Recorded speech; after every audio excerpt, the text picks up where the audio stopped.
In train stations, showing proof of vaccines is also no longer practiced upon entering the station. Face masks are still a requirement. Meantime, there are some passengers who say the declaration of Alert Level 1 this month is a bit premature. Yes, kumpara sa akin Kasi di natin maiwasan yung madaling tao. Andiyan pa rin yung dapat mag-iingat pa rin tayo. Opo, parang sobrang aga pa kasi parang nagko-cope up pa lang naman halos lahat ng tao. Tapos and then malalaman na lang na magiging alert level number 1 na. Even with looser restrictions, people we spoke to said it has become a habit for them to follow health protocols such as wearing of face masks. They also said that if there is anything the COVID-19 pandemic has taught them, it is to not be complacent. Chrissy De Matulak, CNN Philippines. Government offices also have to restore full on-site work operations. The government is encouraging businesses to do the same. But as Amor Santos reports, some companies want to extend work-from-home incentives. Long lines await those applying for driver's licenses at the Land Transportation Office in Quezon City on Tuesday. LTO Chief Edgar Galvante says LTO offices are back to full operations in Metro Manila and several other areas under Alert Level 1. Only employees with medical conditions are allowed to work from home. Yung opisina namin, bukas lahat. Unless merong positive, medyo magre-restrict kami. Pero more or less sa ngayon, open na lahat. But has this improved services? Kulang, ang daming taong nag-aantay, yung dami nilang naaabala, ang bagal ng proseso. Dumating ako dito mga alas 8 na, okay naman, pipila ka lang talaga.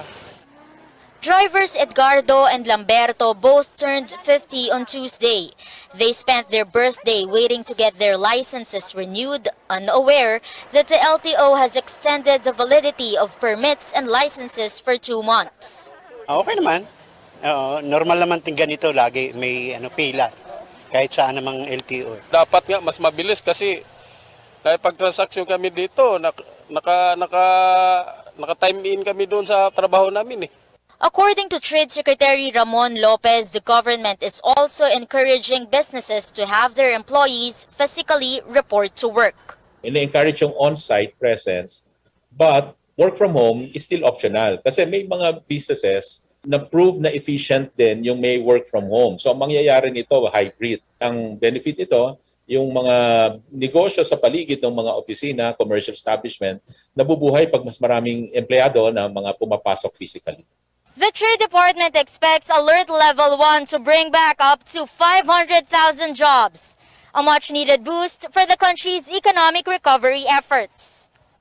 But hundreds of companies in the information technology and business process management or IT BPM industries are pushing for the extension of work-from-home incentives. They say flexible work arrangements will sustain the growth of the country's IT BPM sector. Amor Santos, CNN Philippines. The Health Department announced another 1,067 new COVID-19 cases and no new deaths. This is the first time since July 9, 2020, that there were 0 new fatalities logged, apart from the days that the government reported technical issues. The positivity rate also dropping to below 5% for the first time since December 29 at 4.3%. Meanwhile, there will be no more COVID-19 case tally beginning next week. Instead, the agency is poised to release a weekly update on the COVID-19 situation every 4 p.m. beginning next month, March 7th. Health Undersecretary Mario Rosario Vergere says as part of the transition to the new normal, there will be a focus on the severity of infection and not the case count. Mientras la crisis en Rusia.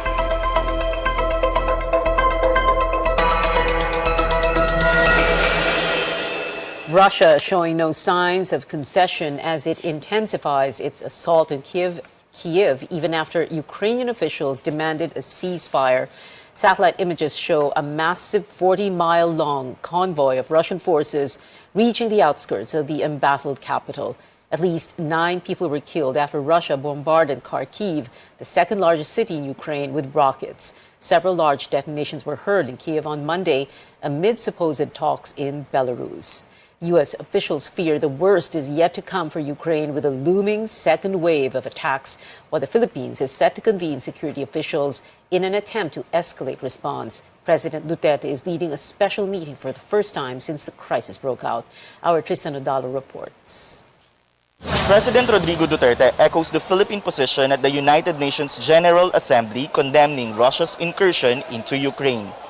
The president has called for a special meeting to discuss the developments on the Russia-Ukraine conflict. Mr. Duterte will be meeting with select cabinet officials, the military, and the Philippine National Police. We have to tell the younger generations of what is at stake. Our plea in the plenary would really be to join the call for restraint and to de-escalate the violence. I will be calling for a special meeting. We will discuss about what is evolving or what's happening in Europe. The Philippines has voted in favor of a United Nations General Assembly resolution condemning Russia's invasion of Ukraine. In a statement, the Foreign Affairs Department says the civilians must be protected and hostilities must come to an end. Meantime, 13 Filipinos who were able to cross the Poland border from Ukraine are expected to return to Manila on Tuesday. The Philippine Embassy in Poland adds that evacuating Filipinos from Ukraine is now an enormous challenge due to the ongoing crisis which has limited the modes of transportation. To assure you that your embassy is here to assist you and to get you out of harm's way. So sana mas marami kaming makumbinsi sa inyo na umalis na sa Ukraine kasi sa totoo lang po, and as we keep telling all the Filipinos na nakamiting namin dito, Ukraine is not going to be the same. It's not going to be the same. So I think kailangan mag-isip, mag-decide. Some Filipinos also evacuated from Ukraine to Moldova, Romania, and Hungary, but the DFA says that these Filipinos prefer to stay in these countries and wait it out until the conflict in Ukraine is over.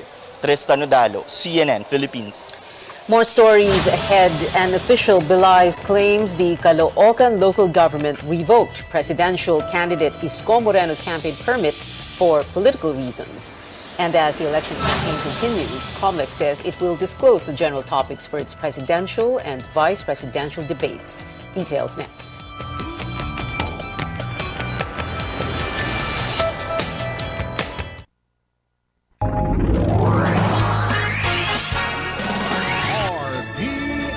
DXKP Pagadian, ang inyong Radyo Ronda RPN. RPN, Radio Philippines Network. Radio Philippines Network. Live to the world, pinaagi sa FB page, karon mag-download na. Pinaagi sa Google Play o Apple Store, YouTube o Twitter. Alang sa mas kipakuskan ng mga balita, komentaryo, kasayuran o kalingawan. Ang mas kipakuskan nga inyong Radyo Ronda. Member, kapisanan ng mga broadcaster ng Pilipinas.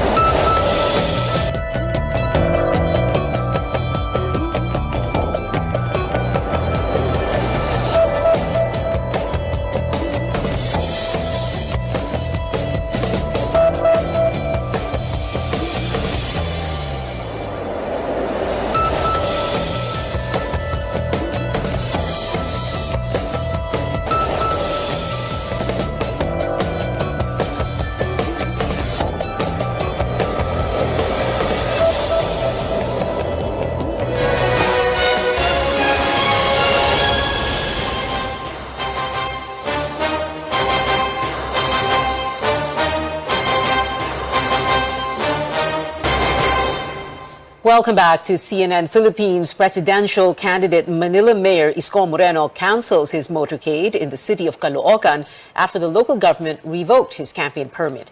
As Paulo Barcelon tells us, one Caloocan official is rejecting accusations the move may be politically motivated.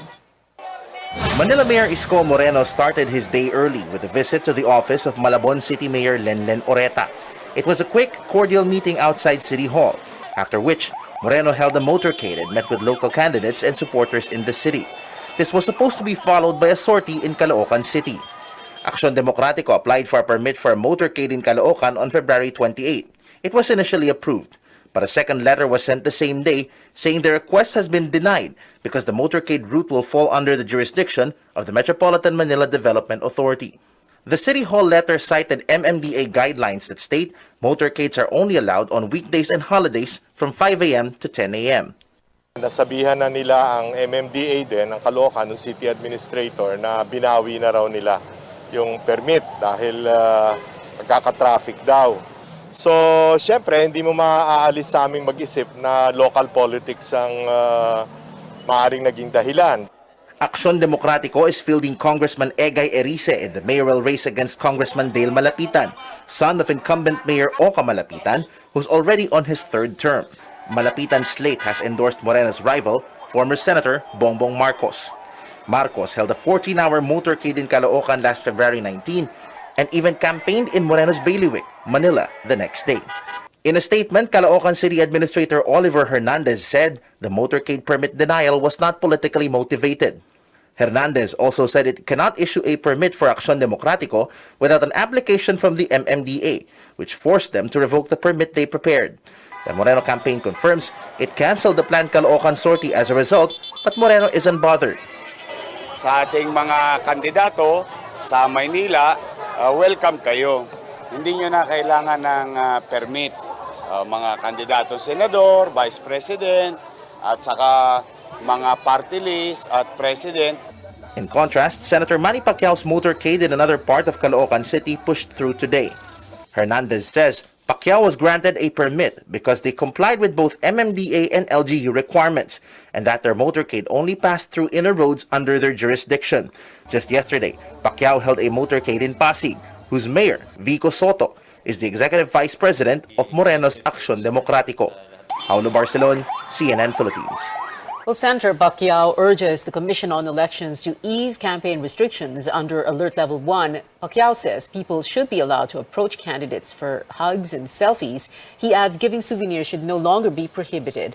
Other COMELEC rules include the ban on handshakes and kisses, as well as prohibiting candidates from entering the homes of residents. I hope na marinig tayo ng COMELEC, mag-adjust sila para hindi naman mahirapan yung nangangampanya. Kaya nga tinawag itong kampanya, kailangan makipagkamay, makipag-peace bomb ang isang kandidato. Luwag-luwagan naman nila. Pati yung pagbibigay ng mga t-shirt, pinagbabawal. Dapat mabago nila yung ano nila para kapani-paniwala naman. The capacity in indoor or outdoor campaign venues also remains at 70%, even under Alert Level 1. Vehicles joining motorcades may operate at full capacity, provided only candidates or campaign supporters who come from the same household share a ride. As far as everything else is concerned, the campaigns, we're already at minimum health protocols, which wala naman na tayong marirelax pa dyan. Except yung siguro bilang ng tao na pwedeng pumasok sa mga venues natin. Still don't wanna do 100% because obviously may pandemya pa rin. Level 1 lang. In the meantime, we're still not in receipt of any formal request to relax our guidelines. No? So we will continue with the guidelines as they are. COMELEC set to release the general topics for its upcoming presidential and vice presidential debates. The poll body spokesperson James Jimenez stresses it will not disclose specific questions ahead of the debates on March 19th and the 20th. We would like the debates to be fair, and every candidate will have the opportunity to do whatever research they need to do in preparation for the debates. For presidential candidate Calyodi de Guzman, there is no problem with disclosing general topics as long, he says, as specific questions will not be leaked. COMELEC will meet with the representatives of the candidates this week to agree on the general rules of the debates, as well as to address the concerns raised by the team of presidential hopeful Bongbong Marcos. It asked the poll body about discussing the format of succeeding debates. Kasi ito ginagawa sa ibang bansa, particular sa Amerika. na lahat ng tatakbo roon sa debate ay talaga nag-usap-usap para pagdating sa debate, yung ground rules ay settled na. So, walang problema roon. Talagang ito yung sulat, talagang sumulat po tayo. Pero, unfortunately, hanggang ngayon, wala pa hong sagot sa amin ang COMELEC. Wala pa. Marcos's team had earlier denied confirming his attendance in the debate or in COMELEC's debate, saying that will depend on his schedule and the debate rules. Now, during the CNN Philippines presidential debate, candidates who showed up clashed over the country's mounting debt. And as CN Arcangel reports, all but one want to probe a particular government agency for corruption. What is the significance of 11.7 trillion? For Vice President Leni Robredo, former presidential spokesperson Ernesto Abella, and Senator Manny Pacquiao, borrowing money is good if it will fund key government programs. Sinisiguro natin na pag tayo naupo bilang Pangulo, titingnan natin kung saan ito ginastos at sisiguraduhin natin na babayaran natin yung utang, sisiguraduhin natin na mapupunta siya sa dapat mapuntahan. Hindi tayo dapat matakot sa utang because depende rin kung saan natin ilalagay. Kung aantabayan na natin yan, then we can actually supervise it and make it grow. Okay lang mangutang kung may investment tayong ilalagay. For example, shortage sa power dito. O magutang tayo dahil maglalagay tayo ng power generator. For Senator Panfilo Lacson, government funds must be spent judiciously, while Manila Mayor Isko Moreno shared his proposal on how to pay off the country's enormous debt. Dapat balancing budget, yung non-essentials, hindi dapat nang binabudgetan. I will dispose non-performing, underperforming asset of the state to offset to our debt servicing. But for Labor leader Yodi de Guzman and Dr. Jose Montemayor, incurring debts isn't good for the country. Masamang utang. Kasi ito inutang mula kay Marcos ng mga nagdaang administrasyon. Inutang ito ng mga trapo, ng mga dynastiyang nakaupo sa gobyerno. Masama yan, no? We are mortgaging the future generation. Kawawa ang ating mga anak, kawawa ang ating mga apo. On the issue of corruption, Presidential Bets gave the same answer on which government agency should be investigated first for wrongdoing. Kay Secretary Abella, ang sagot po ninyo, BOC, Bureau of Customs. Customs din kay Calyodi. Customs din kay Mayor Isko. Customs kay Secretary Bert and Bureau of Customs kay Senator Ping. Si Mr. Pakitaas lang po ulit ha, sorry. Pakitaas lang po. Mr. Faisal Mangundato, IBDC 1. Huh? BOC. Sorry, it's BOC also. Okay, yan ang unang-una, kaya may number 1. Si Dr. Montemayor, Bureau of Customs also. Senator Pacquiao, kayo po. Ay, isa lang po. Pili kayo ng isa. What is the first one? Department of Health for Senator Manny Pacquiao and for Vice President Leni Robredo, yung una po.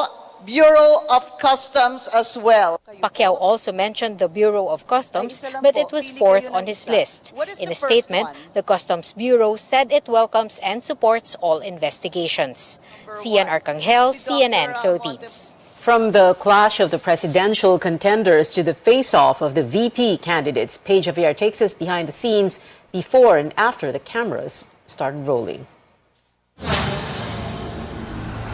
It was like the calm before the storm ahead of the CNN Philippines vice presidential debate. Gone were the usual pageantry as the candidates quietly arrived at the venue.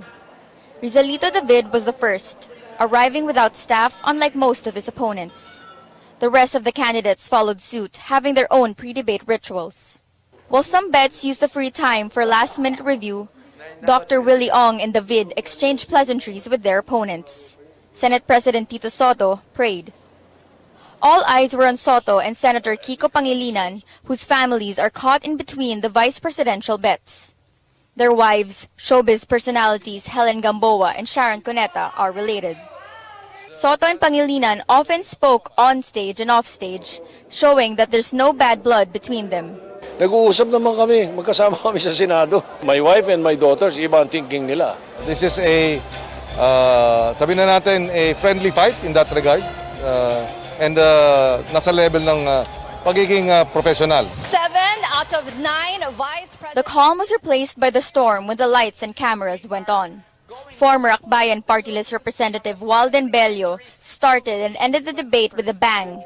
Mayor Sara Duterte, why are you not here to defend your positions? I'm really terribly sorry that Mayor Duterte is not here to face the people. She is a coward, just like Bongbong Marcos is a coward. Even after the debate, Bello continued his tirades against Duterte. Why are you scared of showing up in public? Hinahamon ka namin sa debate, huwag ka nang duwag. Duterte spokesperson Liloan Mayor Cristina Frasco said they have no comment. Bello then targeted Soto and Pangilinan on new laws and the maritime row. You said that you are going to align with the Quad. Senator.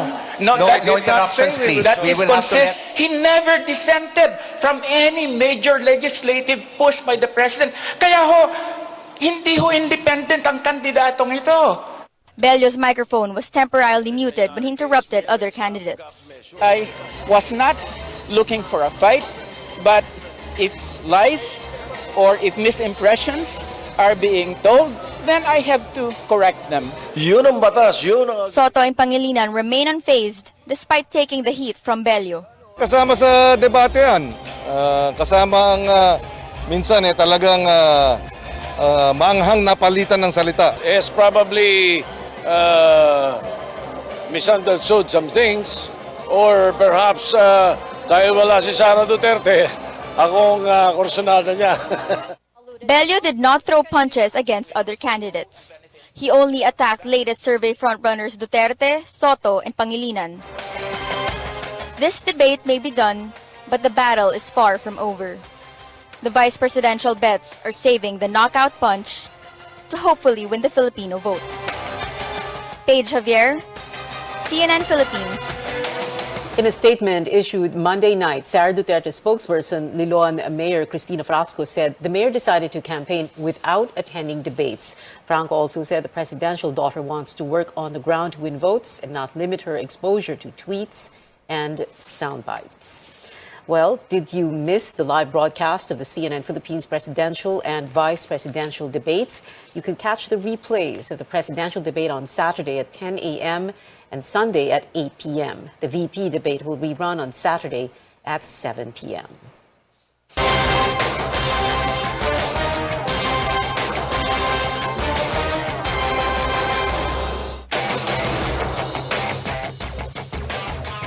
Straight ahead on Newsnight, more people are set to join Team Philippines for the Southeast Asian Games, with the latest count exceeding 600 athletes. And a new Marvel film focuses on one of Spider-Man's comic book villains. A glimpse at the final trailer of Morbius after the break.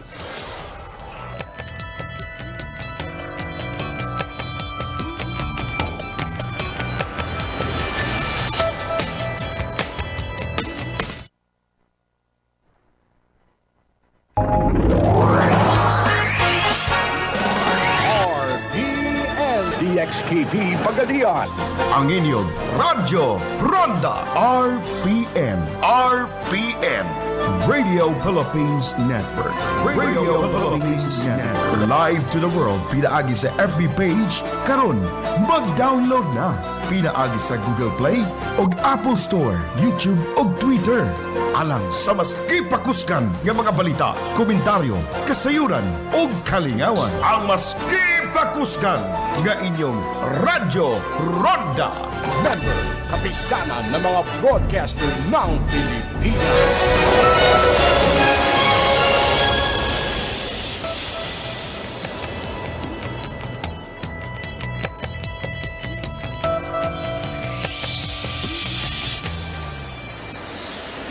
Welcome back. Women's Month begins today, and CNN Philippines is once again putting the spotlight on female trailblazers. Among them, Vice President Leni Robredo, the highest female government official in the country and the only presidential candidate this year who is a woman. We asked Robredo how the government can further empower Filipinas. Ang dami pa natin kailangan gawin para yung mga kababaihan natin lalong ma-empower. Yung number one sa akin, economic empowerment. yung opportunities para sa mga kababaihan na makapaghanap buhay kahit nag-aalaga ng mga pamilya. Nakita ko ito sa andaming mga tinulungan ko na mga victims of domestic abuse. Na talaga yung economic empowerment, ito yung nagpapalakas sa kanila. And ang gobyerno kailangan siguruhin na yung opportunity na yun binibigay natin sa ating mga kababaihan. Robredo was also the lone female candidate for vice president in 2016. Well, more athletes will be wearing the country's colors at the Southeast Asian Games, with the number of competitors now at 656. That's a jump from the 584 athletes the Philippine Olympic Committee reported in January. They will compete in 44 events that are part of 39 out of 40 sports in this year's Games. POC says it has yet to receive the list of participants for athletics, men's 3-on-3 and 5-on-5 basketball, weightlifting, and jiu-jitsu. The SEA Games are set for May 12th to the 25th in Hanoi, Vietnam. Another origin story, this time from one of Marvel's anti-heroes. The final trailer for Morbius, starring Jared Leto, is out, with more on the scientist-turned-vampire's efforts to resist his monstrous new urges. More scenes with Michael Keaton's Vulture Clue fans in on the connection of Morbius to the Spider-Man film universe. Michael Morbius. You've been given a gift. Not exactly. Time to let go of what you used to be. Discover who you're meant to be. All our lives we've lived with death. Why shouldn't they know what it feels like for a change? Just accept who you are. The bad guy. Catch Morbius in cinemas beginning March 30th. And that is it for now. Join me again on news.ph at 7 p.m. and on Politics as usual at 8:30 p.m. I'm Pia Ontiveros for Newsnight, where we go above and beyond the headlines.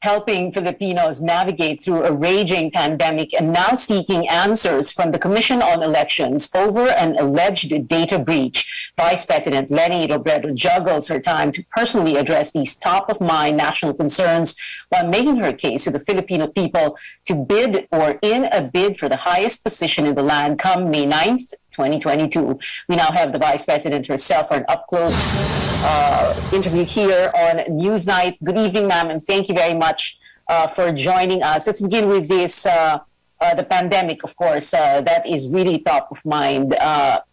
We understand that you don't like the or appreciate the government policy of no vaccination, no ride. As a matter of fact, you say what is important is to ramp up vaccination. What we need to do is to inform and incentivize.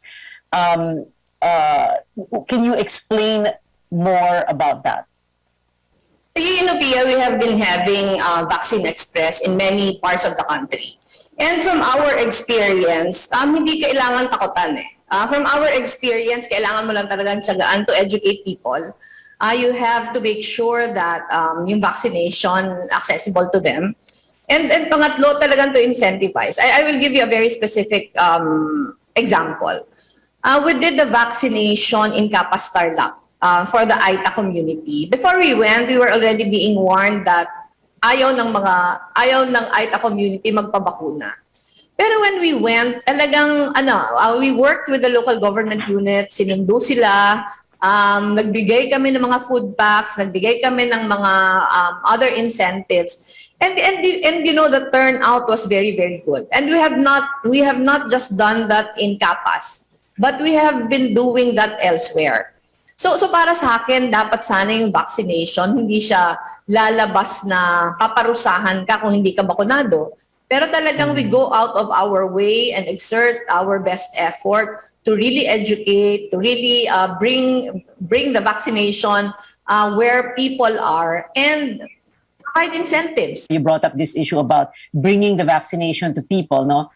And that is something I remember in late December when I interviewed Charlie Galvez, and he was saying that that could be a logistical challenge for the LGUs in lalo na sa far-flung areas. Can you talk about that?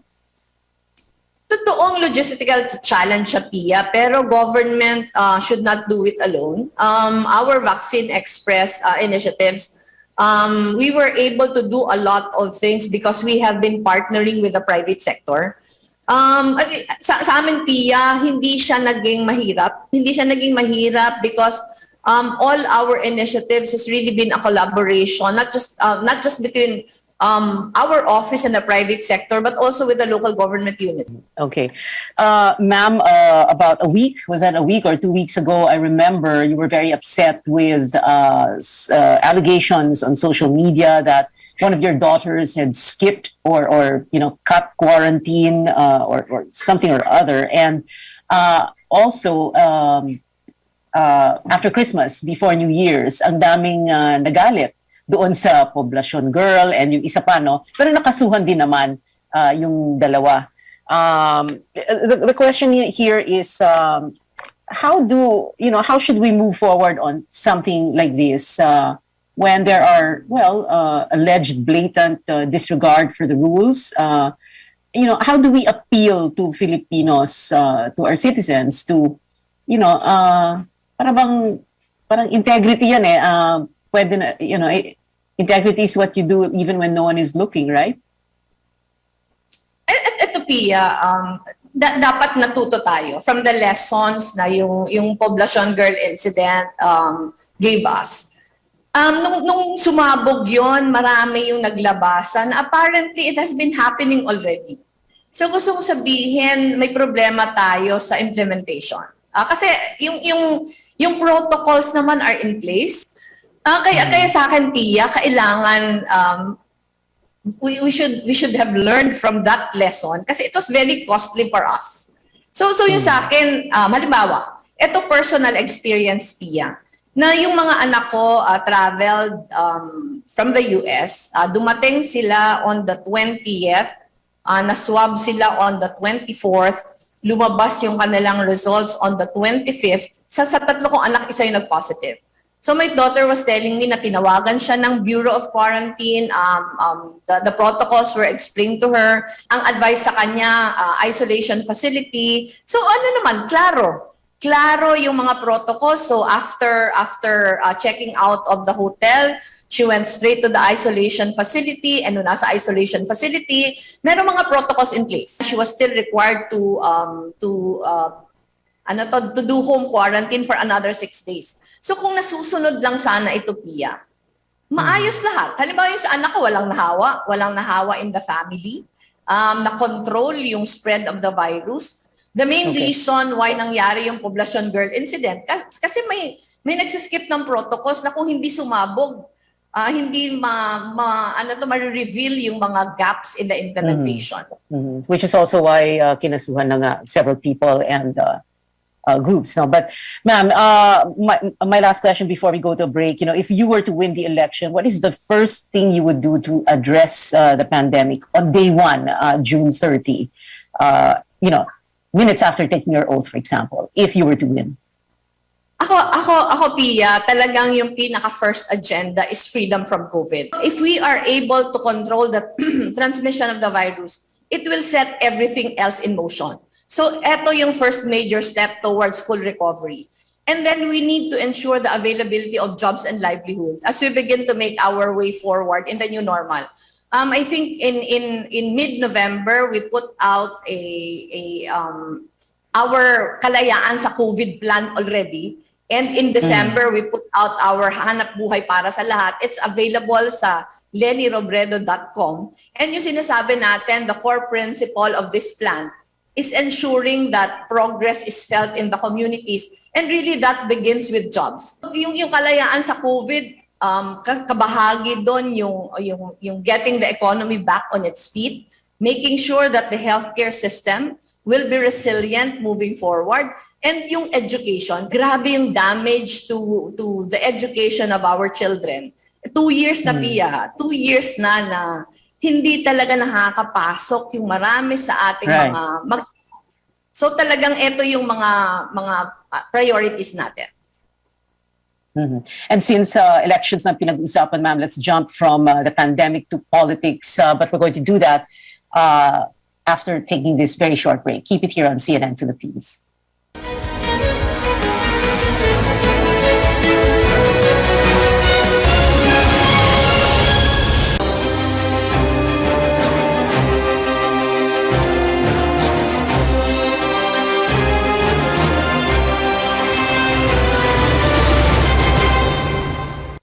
Welcome back. This is Up Close with presidential aspirant VP Leni Robredo. Ma'am, Vice President, I remember the April 2016 CNN Philippines VP debate. You said, and I paraphrase, "I will be the last woman standing." Can you still say that today with two huge factors? Very popular, if you look at the pre-campaign surveys, a very popular Bongbong Marcos and the pandemic. Can you say the same thing right now? Most definitely, Pia. Unang-una, I am the only woman candidate again, just as I was when I ran for the vice presidency. And number two, my record will speak for itself. Ang dami kong binagdaanan in the last 5.5 years that I was vice president. And nakatayo pa din ako ngayon, Pia. At lumalaban pa din. Is, in your estimation, is Bongbong Marcos some sort of a Teflon candidate? Kasi parang ang dami ng binato sa kanya, kaya pa rin, nangunguna pa rin sa survey. Ano kasi, Pia, it's many different things. Unang-una, yung kanyang effort to really revise the way people parang to really not just history, not just to really revise history, pero pabanguhin yung pagtingin ng tao sa mga Marcoses. Yung initiative na to ginawa way back, even before he ran for the vice presidency. And over the years, relentless talaga yung effort na gawin yon. And ngayon, nire-reap niya yung benefits noon. Naon niya talaga yung social media, Pia. In fact, it's one of the more difficult challenges that we are facing. Because alam natin, sobrang dami ng fake accounts ngayon. Alam natin na social media is working on algorithms. So nasa-saturate talaga yung mga distribution channels na yung tao hindi na nabibigyan ng enough na opportunity to really know what is right and what is wrong. So, kailangan doble talaga yung effort to make it known to people what is true and what is not. Do you think, or should he be disqualified, or do you want him disqualified? Because many of those who believe in you and will vote for you want him disqualified for reasons that were used to file those DQ cases against him, or the petitions to cancel his COC. Or do you want to slug it out with him this May 2022? I remember you said you wanted na yung kalabanin talaga siya. Ako, Pia, ayoko mag-comment dun sa disqualification case, but if you were to ask me, mas gusto ko talunin natin siya sa eleksyon para matapos na ito. Mas gusto niyong talunin siya sa eleksyon. Para, anong matapos na ito? Ano yung ito doon? Yung narrative kasi, Pia, kung naalala mo. Yung narrative, kung naalala mo, nung natalo ko siya sa eleksyon, dahil inuun niya yung social media, ang daming naniniwala na dinaya ko siya. Kahit ilang beses pa ako nanalo sa Supreme Court, ito yung narrative na pinupush niya. So kailangan talagang talunin siya sa susunod na eleksyon para once and for all, mahinto na yung ginagawa niya na pagpapapaniwala sa tao nung narrative na gusto niyang i-push. Are there any regrets, ma'am, at this point in time that the four of you, Ping Lacson, Isko Moreno, and Manny Pacquiao didn't get your act together in a way, or didn't unite, hindi kayo nag-solidify? I would have to admit I was frustrated at first because I was very hopeful. I was very hopeful when I started talking to the many different candidates na we would unite behind one common candidate. Pero regret siguro, Pia, hindi. Kasi ako, I exerted all effort. And after the talks failed, to a very large extent, I was successful in uniting not the presidential candidates, but the very many groups that are behind our candidacy now. Maraming ngayon mga volunteers, Pia, na iba-iba yung pinanggalingan. So sabi ko, if I was not able to unite the presidential candidates, at least ito, yung tao, yung sinusubukan natin na i-unite pang lalo. Pag-usapan natin sandali lang yung kampanya because there was this announcement that you have this new campaign slogan. So very briefly talk about that, but at the same time talk about that previous effort to kumbaga juxtapose you against President Duterte as the Tatay Digong, and then you were going to be the parang mother figure, the nanay, the ina. But that didn't work out ba? Yung naging problema namin when we started was that we were not prepared for the deluge of volunteers.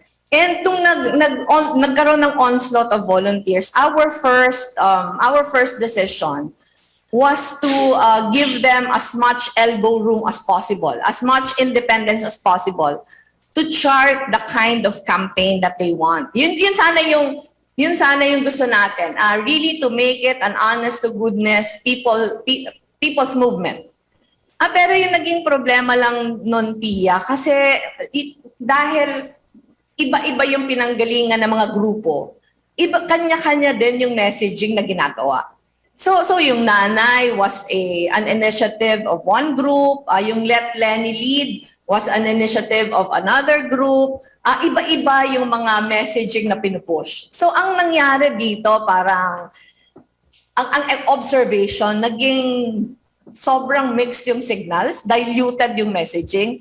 That is why in December, we had to decide on just one that will encapsulate everything that we want to convey.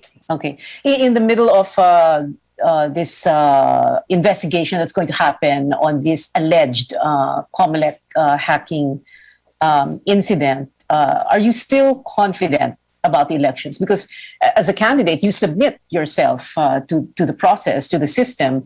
You won in 2016. It's practically the same system. So, andyan pa po ba yung kumpiyansa ninyo? Ako, it's worrying. Ako, I have to admit, Pia, na it's worrying. That's why the first day that we learned of an alleged hacking incident, naglabas kami ng statement ni Senator Kiko, urging COMELEC to conduct a full-blown investigation and to really ensure na yung integrity ng system is in place. Kasi gaya na sabi mo, syempre cause for worry siya kung na-hack ito kasi unang-una kung i-hack ano yung dahilan. So kung ang dahilan is to meddle with the with the integrity of the elections, it is worrying not just for us candidates pero syempre for the electorate. Kasi yung gusto lang naman natin, masiguro na yung boses ng tao yung madadala. So yung sa akin, it is enough reason for us to stay vigilant.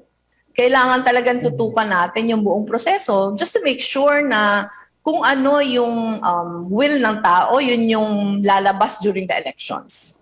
Yes, that is the most important. Ma'am, we have a minute to go, and I know this may not sound like a very fair question to you, but it's so important, especially because, people's attention spans are so short, and we don't always have the luxury of time to explain everything. But there are three big things here. One, the economy, reviving the economy.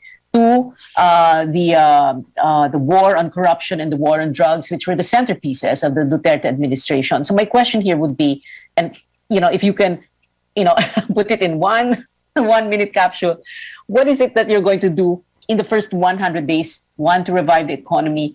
Two, I'm sure you want to continue this war on corruption. And three, how are you going to reimagine this war on drugs? Ako yung number one, Pia, naglabas na ako yung hanap buhay para sa lahat and kalayaan sa COVID plan. Nandun yung lahat na detalye. But at the core of a more long-term view are the goals na stopping corruption, investing in the Filipino, taking advantage of available technology. So parang it should encapsulate everything after we control the pandemic. Pero yung sa drugs, I will pursue it with as much vigor. Pero yung programa, hindi gaya ng nangyayari ngayon. When I was ICAD chair for 18 days, I already submitted a comprehensive plan on how to do it. And pag nabigyan ako ng pagkakataon, yun yung gagawin ko. Meron na ako nito ng point by point, step by step, kung paano gagawin. But the war on drugs should be pursued with as much vigor. Pero absent what has been happening now, na maraming patayan. Vice President Leni Robredo, presidential aspirant for May 2022. Ma'am, thank you so much for the time you gave us tonight. Salamat po, ma'am. Thank you, Pia.